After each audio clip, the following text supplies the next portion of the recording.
કોળી સમાજના ઘનશ્યામ રાજપરાની હત્યાનો જે કેસ છે તે દિવસે ને દિવસે હવે એક ચર્ચાનો વિષય બનતો જાય છે। એક બાદ એક નવા ખુલાસા થાય છે, પરંતુ હવે આ બધાની વચ્ચે ગોપાલ ઇટાલિયા ફરી એક વખત મેદાને આવ્યા છે। ગોપાલ ઇટાલિયા દ્વારા આરટીઆઈ કરવામાં આવી હતી। આરટીઆઈ એટલે કે રાઇટ ટુ ઇન્ફોર્મેશન, જેમાં તમને દરેક પ્રકારની માહિતી છે તે સામે આવે છે અને આ જ આરટીઆઈ ગોપાલ ઇટાલિયા દ્વારા કરવામાં આવી હતી ને આનો જ એક પત્ર છે, એક લેખ છે તે અત્યારે હાલ જે સામે આવી રહ્યો છે તેના વિશે પણ આજે વાત કરવાની છે, કારણ કે આની અંદર અનેક એવી વાતો લખી છે ગોપાલ ઇટાલિયા દ્વારા। એટલું જ નહીં, અનેક એવા જે હત્યાના કેસ છે તેને લઈને પણ અનેક એવા ખુલાસા કરવામાં આવ્યા છે। આજે તેના વિશે જ વાત કરીશું। નમસ્કાર, હું હંસિની અને તમે જોઈ રહ્યા છો નિર્ભય ન્યૂઝ। લેન્ડ ગ્રેબિંગની ફરિયાદ નોંધતાની સાથે જ એક સામાન્ય વ્યક્તિ એટલે કે ઘનશ્યામ રાજપરાની હત્યા કરવામાં આવી હતી। અનેક એવા લોકો છે જે લોકોએ ઘાતકી હથિયારો વડે તેમના ઉપર હુમલો કર્યો હતો અને તે બાદ સારવાર હેઠળ તેમનું મોત થયું હતું। જોકે એ પછી કોળી સમાજ દ્વારા ઘણો બધો હોબાળો કરવામાં આવ્યો હતો, પથ્થરમારો પણ કરવામાં આવ્યો હતો અને તે બાદ તેમને જેલમાં પૂરવામાં આવ્યા હતા અને જેલમાં તેમની સાથે ગેરવર્તન પણ કરવામાં આવ્યું હતું। પરંતુ અત્યાર સુધી તે કોળી સમાજના લોકોને જામીન તો મળી ગયા હતા, પરંતુ તેમના ઉપર જેટલા પણ લોકોએ તેમના સાથે ગેરવર્તન કર્યું હતું તે લોકો ઉપર કાયદેસરની કાર્યવાહી ક્યારે થશે તેનો જવાબ કદાચ અત્યાર સુધી કોઈની પાસે નહોતો। એટલા માટે જ થઈને હવે ગોપાલ ઇટાલિયાએ સૌથી પહેલા ત્યાંના લોકો સાથે તો મળીને વાતચીત કરી હતી, પરંતુ હવે ગોપાલ ઇટાલિયા દ્વારા આરટીઆઈ કરવામાં આવી છે, એટલે કે રાઇટ ટુ ઇન્ફોર્મેશન, જેમાં દરેક પ્રકારની માહિતી હોય છે તે મેળવવામાં આવતી હોય છે।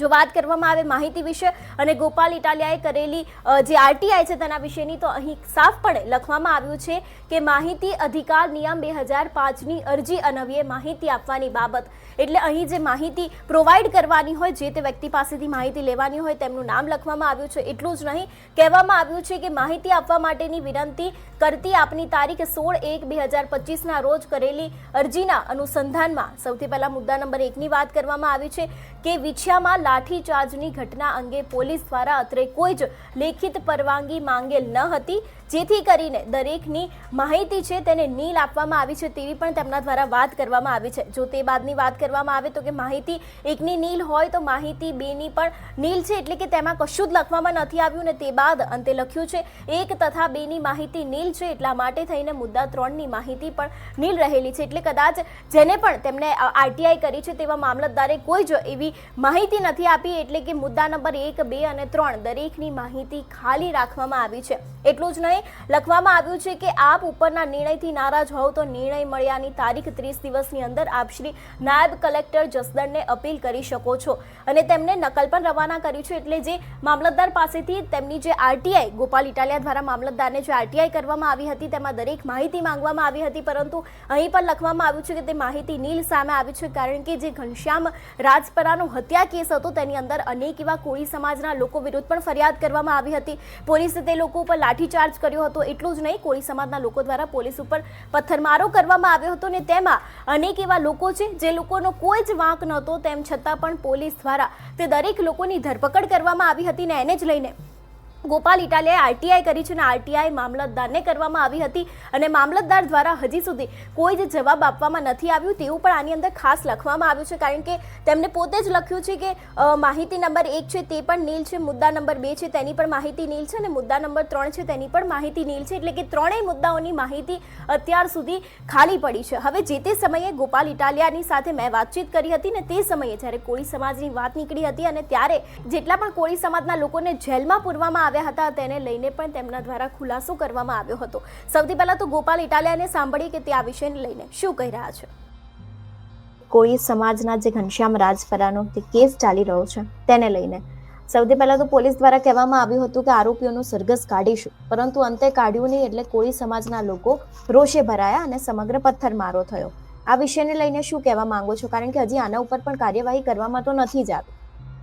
મેં તમને બેન પહેલા જ કીધું આ શરૂઆતમાં આપણા આ કાર્યક્રમની કે ભાજપના લોકો નફ્ફટ છે, નાલાયક છે, હલકટો છે, એક આખી ટોળકી હલકટ છે। કઈ ઘટનામાં ગુજરાતમાં ન્યાય મળે છે તમે મને એમ કહો? જે કચ્છમાં સામૂહિક બળાત્કારની ઘટના બની એમાંય ન્યાય ન મળ્યો, જસદણમાં ન્યાય નથી મળ્યો, રાજકોટ અગ્નિકાંડમાં ન્યાય નથી મળ્યો, મોરબીમાં ન્યાય નથી મળ્યો, તક્ષશિલા કાંડમાં ન્યાય નથી મળ્યો, અમરેલીમાં નથી મળ્યો, વિછિયામાં નથી મળવાનો, તો આપણે ચર્ચા કેવી રીતે કરીએ?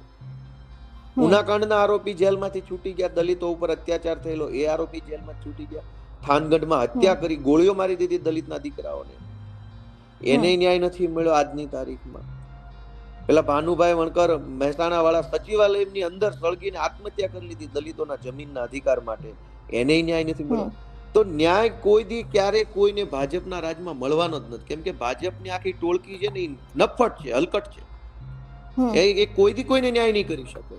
પબ્લિકે પોતે હવે પોતાનો આત્મા જગાડવાનો છે, પોતાનું દિલ જગાડવાનું છે અને ચૂંટણીઓની અંદર ભાજપને હરાવવાનું છે, તો ન્યાય મળશે. બાકી કોર્ટ કચેરી પોલીસ ધક્કા ખાવાના, એક નાનો માણસ કેટલા ધક્કા ખાય છે અને ન્યાય માટે 20 વર્ષ ધક્કા ખાવા. નાગરિકને ખોટી રીતે જેલમાં પૂરી દે જસદણની ઘટનામાં. એક નિર્દોષ માણસ કે જેને આખી ઘટના સાથે કઈ લેવા દેવા ન હોય, પોતાની દુકાનમાં બેઠા હોય, પોતાના બાળકોને સ્કૂલે લેવા મૂકવા જતા હોય, એને પોલીસ નિર્દોષ માણસને જેલમાં પૂરી દે, 10-15 દિવસ કારણ વગરનું જેલમાં રહેવું પડે, 10-15 ધોકા મારે અને પછી એ નિર્દોષ માણસે ન્યાય માટે 20 વર્ષ કોર્ટના ધક્કા ખાવાના. તો આ તો ખોટું છે. એટલે મારું કહેવાનું એમ છે, ગુજરાતના લોકો પોતાનો આત્મા જગાડે, વિચારે અને ચૂંટણીની અંદર પરિણામ લાવે, ફેરફાર કરે, ભાજપ જેવા તાનાશાહો નફ્ફટ માણસોને ભગાડે. જે પ્રમાણે આપણે આગળ વાત કરી એ પ્રમાણે એક સામાન્ય લેન્ડ ગ્રેબિંગની ફરિયાદ એક સામાન્ય વ્યક્તિનો ભોગ લઈને ગઈ હતી, કારણ કે અનેક એવા લોકો દ્વારા તેમના ઉપર ઘાતકી હથિયારો વડે હુમલો કરવામાં આવ્યો હતો ને તે બાદ તેઓ મોતને ભેટ્યા હતા. તે બાદ પોલીસે એમ કહ્યું હતું કે દરેક આરોપીઓનું સરઘસ કાઢવામાં આવશે અને સરઘસ કાઢતા નહીં સાથે જ્યારે પણ આરોપીને પોલીસ સ્ટેશન લઈ જતા હતા ત્યારે જ કોળી સમાજના લોકો રોષે ભરાયા હતા અને તેમના ઉપર પથ્થરમારો કરવામાં આવ્યો હતો. અને પથ્થરમારો કરતાની સાથે જ જેટલા પણ લોકો આ વાંકમાં નહોતા તે લોકો સામે પણ પોલીસે કાયદેસરની કાર્યવાહી કરી હતી. પોલીસે તે દરેક લોકો સાથે જેલમાં ગેરવર્તન કર્યું હતું. અંતે તે લોકો જામીન મુક્ત થયા હતા અને તે બાદ અત્યારે દરેક કોળી સમાજના લોકોની એક જ માંગ છે કે જે લોકોએ અમારી સાથે ગેરવર્તન કર્યું છે તે દરેક લોકો ઉપર કાયદેસરની કાર્યવાહી કરવામાં આવે. અને જેટલા પણ લોકોએ જે ઘનશ્યામ રાજપરાની હત્યા કેસમાં જેટલા પણ લોકો સામેલ છે એ લોકો વિરુદ્ધ પણ કાયદેસરની કાર્યવાહી કરવામાં આવે, કારણ કે જે તે સમયે ગુજરાત પોલીસ તેની સાથે જ જે વિછિયા પોલીસ છે તે લોકો દ્વારા એક વચન આપવામાં આવ્યું હતું કે તે લોકો ચોક્કસથી આ દરેક આરોપીઓનો વરઘોડો કાઢશે, પરંતુ વરઘોડો નહીં કાઢતાની સાથે આ સમગ્ર કોળી સમાજ છે તે રોષે ભરાયો હતો. ને તે બાદ આ ઘટના છે તેમાં એક નવો વળાંક આવ્યો હતો. જો કે આ બધાની વચ્ચે ઘણા બધા એવા રાજકીય નેતા પણ મેદાને આવ્યા હતા. એમાં આપણે કુંવરજી બાવળિયાને પણ સાંભળ્યા હતા. તેમના દ્વારા પણ કહેવામાં આવ્યું હતું કે કોળી સમાજનો આ વ્યક્તિ છે તો તેમના વિરુદ્ધ જરૂરથી કોઈ કાર્યવાહી કરવામાં આવશે, પરંતુ હજી સુધી કોઈ જ કાર્યવાહી કરવામાં આવી નથી. જેટલા પણ લોકો જેલમાં ગયા હતા તે લોકો સાથે ગેરવર્તન કરવામાં આવ્યું હતું પોલીસ દ્વારા, પરંતુ જે પ્રમાણે કુંવરજી બાવળિયાએ કહ્યું હતું કે કોળી સમાજની વાત છે, હું પણ કોળી સમાજમાંથી આવું છું, એટલા માટે થઈને હું આના ઉપર ચોક્કસથી કામગીરી કરીશ, પરંતુ તે પણ અત્યારે પોતાના શબ્દ ઉપરથી નીચે જતા રહ્યા હોય તેવું પણ લાગી રહ્યું છે. જોકે હવે આગામી દિવસમાં જોવાનું રહેશે કે જે પ્રમાણે ગોપાલ ઇટાલિયાએ મામલતદારની સામે જે આરટીઆઈની રજૂઆત કરી છે તેને લઈને મામલતદાર કોઈ નવી પ્રતિક્રિયા આપે છે કે કેમ. એટલું જ નહીં, જે રવાના કરી છે આ જે નકલ છે તેને કલેક્ટર સુધી, તો કલેક્ટરને લઈને પણ આની ઉપર કોઈ તપાસ કરવામાં આવે છે કે કેમ. તેની સાથે શું ખરેખર પોલીસ સ્ટેશનમાં કોળી સમાજના લોકો ઉપર જે લાઠીચાર્જ કરવામાં આવ્યો હતો તેને લઈને પોલીસ ઉપર કોઈ કાર્યવાહી થશે કે કેમ તે પણ હવે આગામી સમયમાં જોવાનું રહેશે. તમારું શું માનવું છે આ વિષયને લઈને અમને કમેન્ટ કરીને ચોક્કસથી જણાવજો. તેની સાથે જ મારી ચેનલ નિર્ભય ન્યૂઝને લાઇક, શેર અને સબસ્ક્રાઇબ કરવાનું ભૂલશો નહીં. નમસ્કાર.